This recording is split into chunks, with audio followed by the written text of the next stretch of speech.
Hey there, fellow faculty members.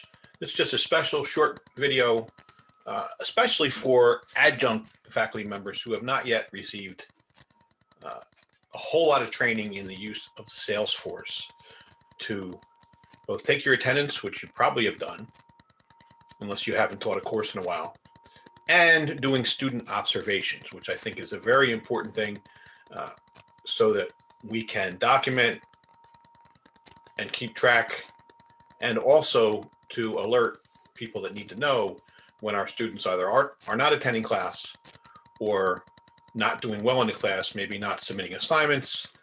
When you enter what we call a student observation into Salesforce, that automatically notifies whomever their advisor is, which also saves you a step.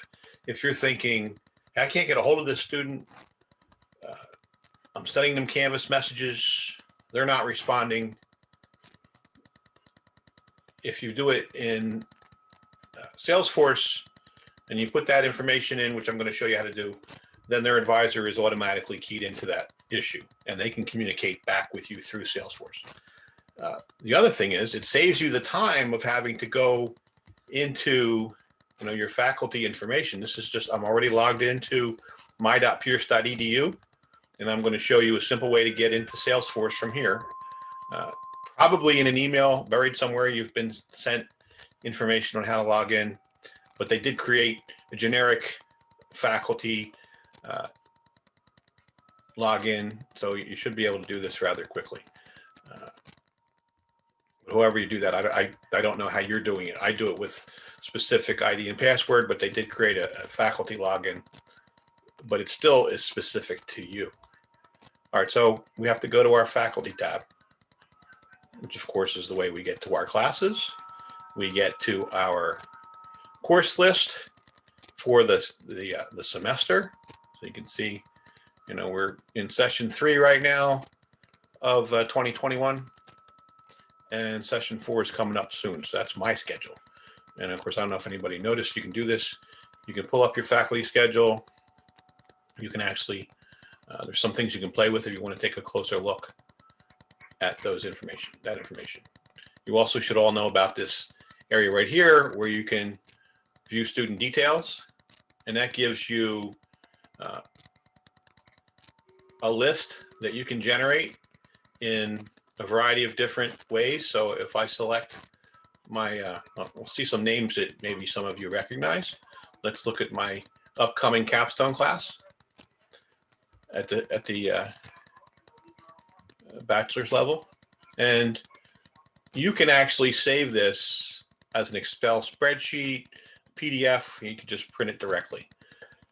What I do with this, because I like to do this before the class starts, is I'll do as an Excel spreadsheet, because if before the class starts or before it's open, you can always publish your class ahead of time. I generally don't do that because I don't want people going into it until I'm sure that I'm ready.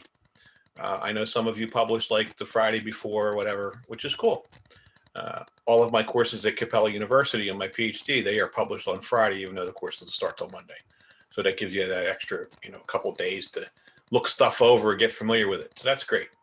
But, if I'm going to send something out to the students before the class is published, you can't send it to them through the Canvas inbox, because you'll pick the class to send a message in Canvas inbox, and it'll tell you there's nobody there because it's not published yet.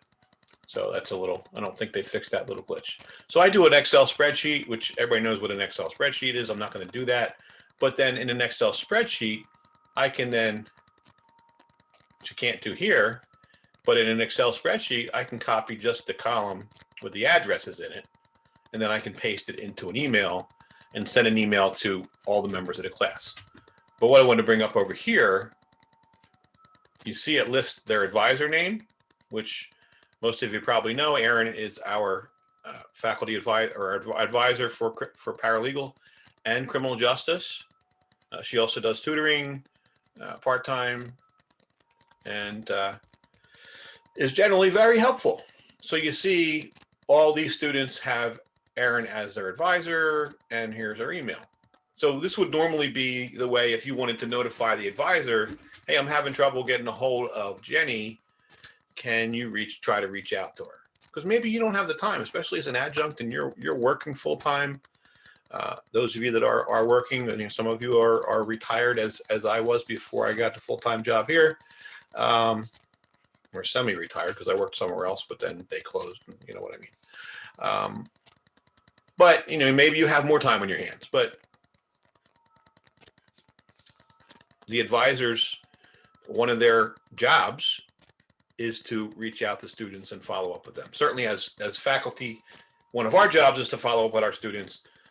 But it's sometimes more difficult for us to do that. Even though you do have access to phone numbers, you have emails, there's other ways you can get to your students, although the Canvas inbox is preferred. So this is how you might normally do it. But if we go back to this page and we see your course attendance. Now, unless you haven't taught a class for a really long time, you should know about using Salesforce for attendance. And it's fairly simple. And here's the explanation of it. And then there's a link. Bingo, right there. You might want to save this link on, in your bookmarks on your computer so that you have it accessible. I know I have a whole, Pierce, I have a whole Pierce College thing right here that has all this stuff here. And, all this stuff related for some of these. This isn't Pierce College, but it's close. But I have all this stuff. So here's home Salesforce. Salesforce faculty login. So you might save that, or once you go and click on it, then you could save this. Now, for me, obviously, my computer, this is my home computer, not my work computer, and I use Google Chrome, and it automatically feeds my email and password. But as you see down the bottom, it also has a faculty login, which should generically just do a automatic login, so you don't have to use your own personal stuff. So whatever one works for you, and I log in. Internet's a little slow today, I guess. Now what's going on?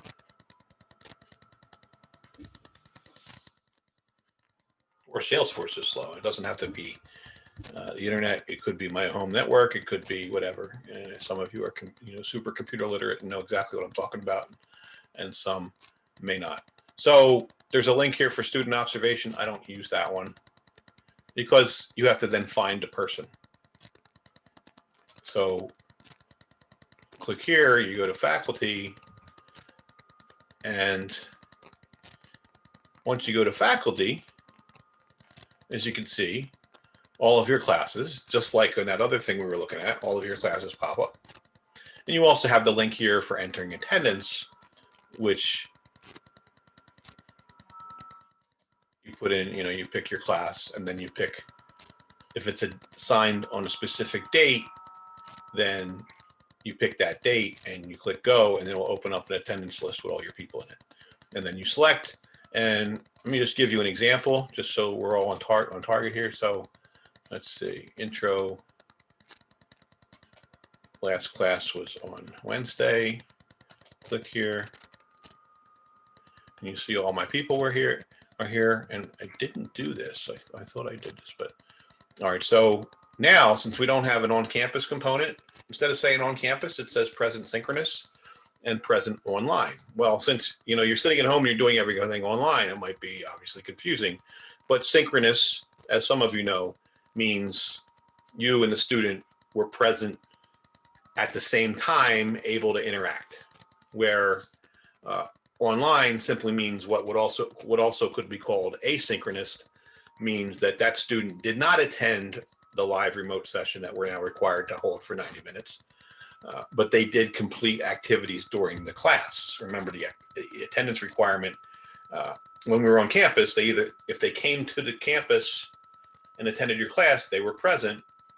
If they didn't do that, then they had to submit some type of gradable throughout the week. So whatever's graded for the week gets them attendance. And it doesn't have to be an assignment from that specific week. If they, let's say in week 2, they didn't do anything, so they were marked absent.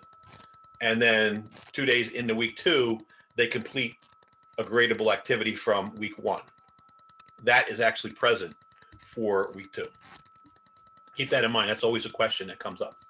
So I had, let's see, 2 students that attended my synchronous session this week. So I'll mark them and just have to wait and see what these other students do as far as, I think they've all submitted something already. So since I'm recording this on Friday and the class started on Wednesday, as you can see. So then you click save and boom, you're there. So if I want to go back to the list with my classes, I can just click classes and students. No, that gives me like an entire list, or I can click home, which is better. If I click home, that just gives me the current classes. This says view all. What's that going to give me? So it's my classes this term, so it's just those classes. So you have a student that you're having some issues with. You want to do a student observation. Well, let me see if this works for, and this might be some other names that you recognize. So if I click on the course, then I have to click on related. Then I see all the people in the class. If you don't see somebody who's in your class, well, you got the view all thing here. And well, see, it had everybody. Anyway, this is my capstone 1 class, which is the associate's capstone, very small class. 1, 2, 3, 4, 5. So let's say one of those students at the end of week 1 has not attended. Well, remember, attendance policy has to do with financial aid.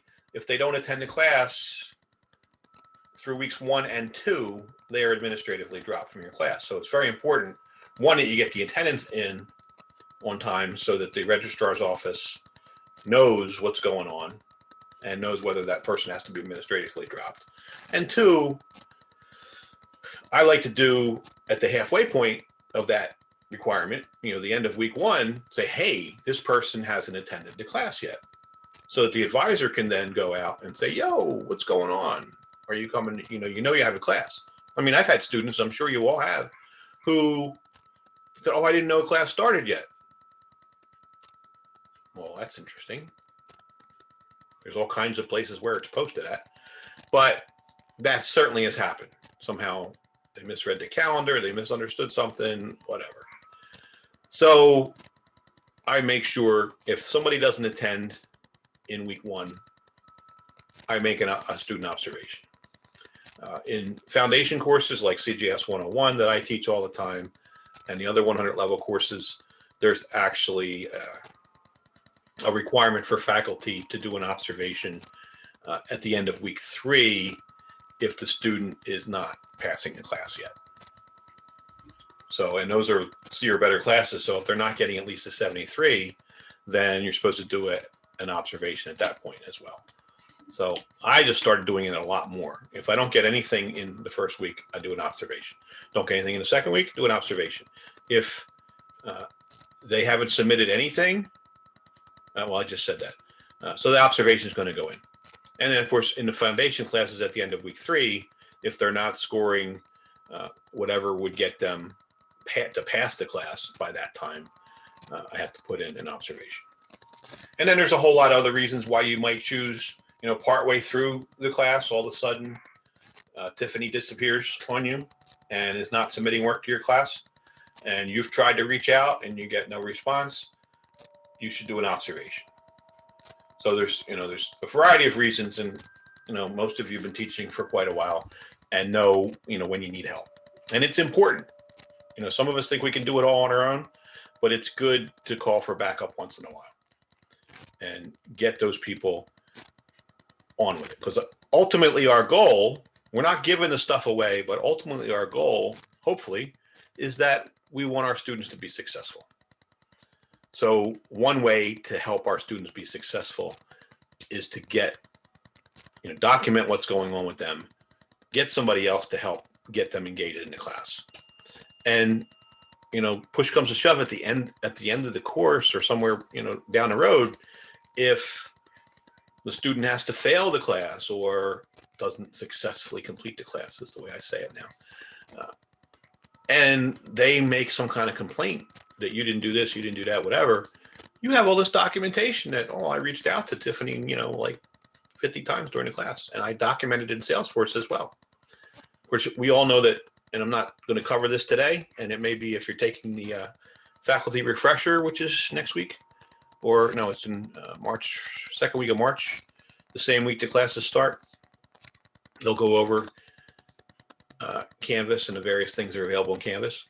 But the analytics in Canvas actually document all your communications. So that's another important reason why the default communication method should be using that Canvas inbox. Because every time you send out a message to a student, it's documented in Canvas. Every time they respond to you, it's documented in Canvas. So if that student comes back and said, well, I failed because the instructor, I tried reaching out to the instructor and they never reached out to them. They never answered me. And then you go into Canvas, you see, well, actually it was the other way around. That actually happened to me before we switched to Canvas in the old, I believe it's eCollege. If I get it, I always get the old LMS and the bookstore mixed up because one's eCampus and one's eCollege. I believe it's eCollege. And I had a student who committed plagiarism, failed the class, and ultimately she complained to the registrar's office that she tried to reach out to me for help and I never answered her. Well, luckily there was also some analytics in eCollege, but I also used our Pierce College email to reach out to her multiple times because we didn't have something as nice as the Canvas inbox in eCollege.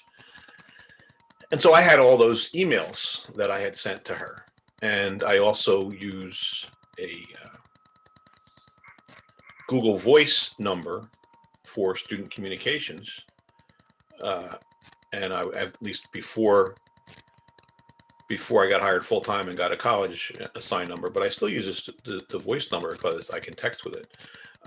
And of course, that's all documented because you just go to your Google Voice page. It shows you every phone call you made and every text message you made and all that kind of cool stuff.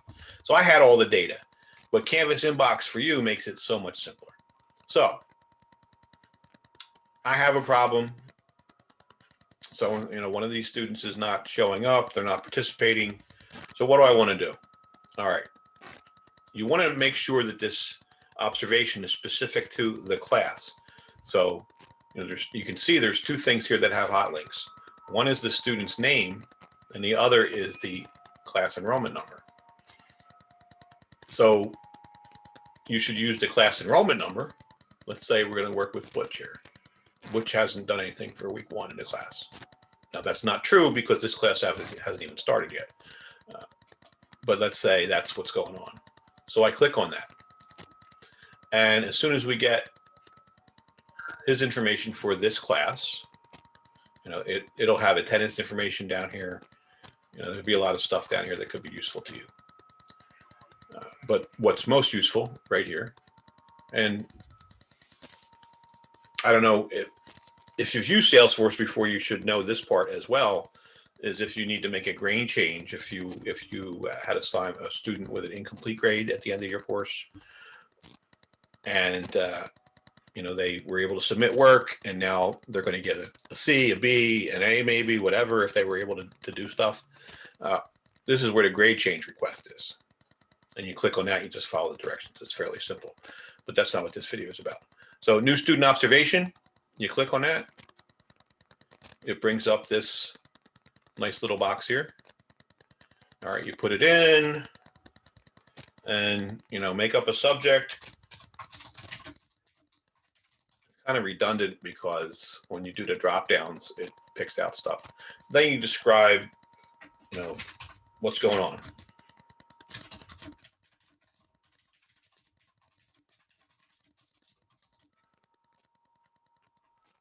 You can be as much, as detailed or not. I wrote one the other day that could have been like 2 paragraphs. But anyway, it's just simply, he has not participated in class. I might say we are at the end of week 1, whatever. All right, type. So this is an academic observation. You do have other options for behavioral and an admin drop, which generally you won't be doing an admin drop. That's somebody else's role.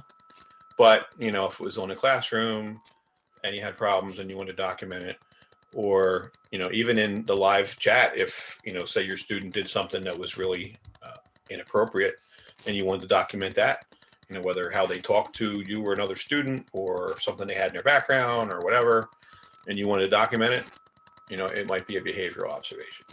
But academic observation is what you're normally going to be using. All right, and then there's another drop down for that. And notice all these drop downs, I think, come up regardless of which one you picked. So you could say, so if somebody did plagiarism, academic dishonesty, attendance participation issues, again, there's behavior stuff. There's a lot of different things that you could use here. Academically at risk, below a C grade. So, you know, this would be, in fact, I think that's what it's supposed to be at the end of week 3 in certain courses like CJS 101 and other 100 level classes. At the end of week 3, if they're not getting at least a C, this is the note you put in. All right, so he's not participating. It's week 1. I'm not going to say he's at risk yet, but he hasn't showed up. So I'm going to click that. All right, and then you're going to click save. I don't want to enter this in here. You'll click save and boom, it's done. And then it winds up in the system. The advisor is made aware, whoever his advisor happens to be, and that's it. That's how you do a student observation. So I know some of you had never heard of this before, so I was really concerned about that, and I am pushing for some training. We will have it if we have a meeting with our legal studies instructors sometime in the next few weeks. We'll include this quick overview. And I believe globally, there may be an open training, and they might put it in the professional development seminar coming up in the spring. But, you know, you need this now as your classes are starting soon. So, as always, I'm always here for anybody who needs some help, you know, whether I'm your course coordinator or not.